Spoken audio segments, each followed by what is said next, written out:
Matatizo ya figo part 36. Matatizo ya figo sehemu ya 36. Urine protein inahusianaje na ugonjwa wa figo? Urine protein inahusianaje na ugonjwa wa figo? Protein inapaswa kubaki kwenye damu. Na kwa nini tunaweza kuikuta kwenye mkojo?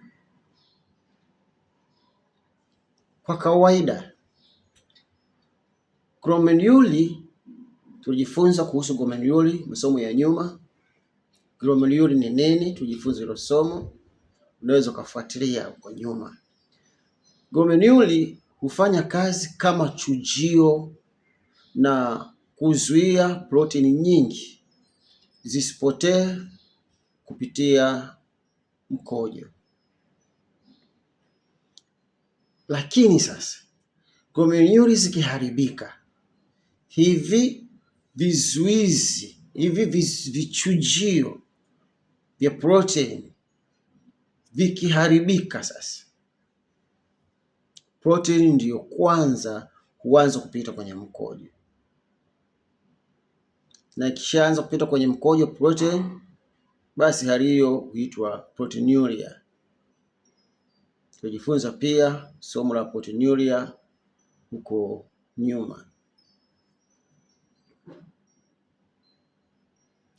Na kwa sababu hizi glomeruli zimeharibika, basi ndipo protein inapohusiana na figo, kwa sababu glomeruli ni vichujio maelfu kwa maelfu ambayo yako ndani ya figo.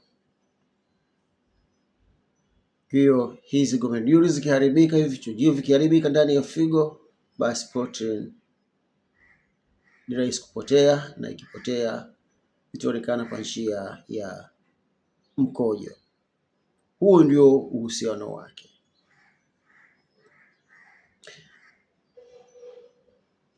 Protein ikipotea, ikianza kupotea kutoka kwenye figo, inaweza kuonekana kwa wagonjwa wafuatao. Kwanza, wagonjwa wa kisukari. Pili, wagonjwa wa pressure. Tatu, wagonjwa wa glomerulonephritis. Na nne, kwa baadhi ya magonjwa mengine ya magonjwa ya figo. Kwa hiyo vitu hivi pia vinaweza kusababisha kuleta athari zaidi, na ukiviona vitu hivi kwa mgonjwa, watu wa maabara au daktari ukiviona vitu hivi, basi ujue tatizo glomeruli zimeanza kuharibika. Ndio maana protein inaanza kuonekana kwenye mkojo wa wagonjwa wa aina hizi. Vipimo vinavyoweza kutusaidia kujua protein imeanza kutoka kwenye damu kwenda kwenye mkojo ili kutoka nje. Kwanza tutapima kipimo cha kawaida cha urine deposit. Lakini pia kuna ACR, tujifunza kipimo cha ACR, tena PCR. Hivi ni vipimo muhimu sana vya kupima ili kuweza kujua proteinuria ni kweli zimeanza kutoka kwenye damu. Lakini urine microscope pia, ukipima microscope ya mkojo tuweza kuona hilo.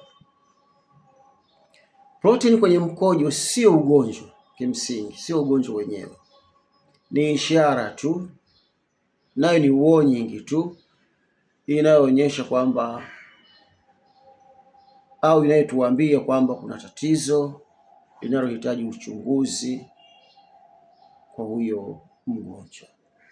Basi usiache kulike, comment, usiache kushare pia, ili na wengine wajifunze pamoja nasi vipimo vya maabara na matatizo ya figo kwa lugha nyepesi, kwa lugha rahisi inaweza kueleweka kwa kila mmoja.